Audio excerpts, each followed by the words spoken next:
Appliance Factory and Mattress Kingdom, 5-star rated, over 5,000 reviews, guaranteed we beat Home Depot and Lowe's. The nation's largest discount appliance dealer, over 24 stores in 3 states. Visit us at ApplianceFactory.com. Hi everyone, Chef Mark here with some more tips from the laboratory. Thanks for joining me in my kitchen. And it occurred to me, what are the 5 mistakes, most common mistakes people make when using a knife or when doing food prep?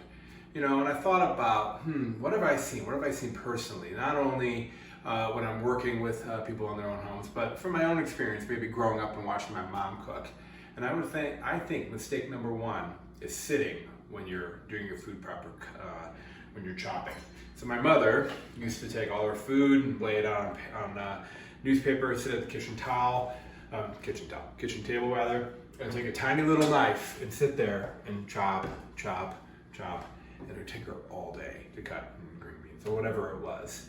So if you're able to stand up when you're prepping, you'll find that you have a little bit more of a sense of urgency, more balance, and you're able to really use more of your body. And the nice thing about standing up too is you can get into the right posture, which is this. I'm right-handed, so I like to stand with my right foot just slightly in front of my left foot, my feet about shoulder length apart, and I want to keep my belly off the cutting board. So the way I promote that, so I just pull my board slightly off the edge. If it's leaning forward, if I'm pushing the board forward, I'm not in a good posture. So I like to kind of just hinge forward. This is the right place to stand when you're chopping. That way you can see your work. So when I'm cutting, I can see both sides of my knife. If I'm back here, I can only see one side, and I don't know what's going on with all my food. So posture and standing up if you're able to.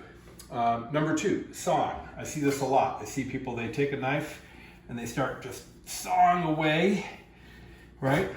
I mean, I got through that, but what I'm going to recommend is a cut in one direction, and forward tends to work better because you can kind of throw your weight behind it.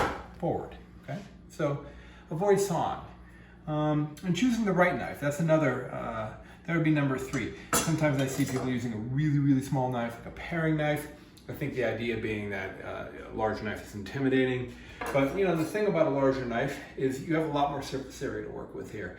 So my fingers are ultimately farther away from the business end than a smaller knife where I kind of have to get way in there. So choosing the right size knife, choosing as large of a knife as you can hold, and just learning to be consistent with it and not sawing, but pushing forward, that's really gonna help you out. Also, while we're on knife selection, avoid serrated knives. I love serrated knives for cutting bread, but everything else, including tomatoes, I just use a standard blade. And if my knife is hesitating, I'm gonna sharpen my knife. So that's number 4, is having knives that aren't sharp enough. So a nice sharp knife is gonna do the trick. And you wanna maintain the sharpness with one of these guys. This is a steel. Of course, we're just gonna run that through a couple times. Check out my YouTube channel at Chef Mark to learn more about how to sharpen a knife, but keeping your knife nicely maintained, that blade nice and sharp, is going to allow you to get the most out of your knife. And finally, what was the last one? Hold on. Dull knife. You're going to have to edit this, sorry. You're fine. Okay. All right. You ready? Yep. Picking up. And finally, number 5, the 5th most important mistake I find people making when they're using a knife is holding the knife wrong. And the most common would be this pointer move right here. So here we go, you're pushing down hard with this finger and you're chopping. A couple things are going on I don't like about that. It's really fatiguing on the finger, and you're having to kind of rotate and kind of lock your wrist out. And the problem with that when you're holding a knife like this is that the knife wants to pop out, slide out, and it feels like you never really have good control over the knife. So we're going to adjust that. We're going to bring this middle finger up against the back of the knife, and we're going to hold the knife with a pinch grip. See how my entire hand is on top of the knife? You can barely see the handle. There we go. Now I have good control. I have flexibility in the wrist, and this is not fatiguing. This is extremely fatiguing. And again, we're holding the knife way back here. We're using the whole handle. Quite frankly, the handle of a knife only needs to be about 2 inches long if you're holding it correctly. So by holding the knife right, when I go to swing through, it's just nice and easy. I don't have to use as much pressure. I can just let the knife do the work.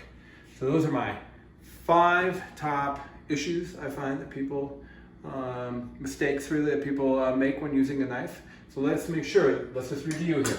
Make sure that you're standing if possible. Good posture when you're using a knife. That we're not sawing back and forth. That we're trying to make nice, smooth knife strokes using the entire blade.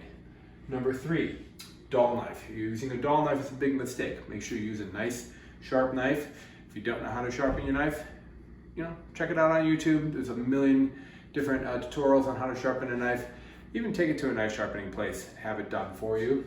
Number 4, using the wrong size knife. Using a knife that's way too small, that's extremely common. And lastly, holding the knife incorrectly. So those are the top 5 mistakes and tips on how to correct them. This is Chef Market Appliance Factory in Mattress Kingdom. Thanks for tuning in. Make sure you like and subscribe. Online or locally, save at ApplianceFactory.com. Click the link to learn more.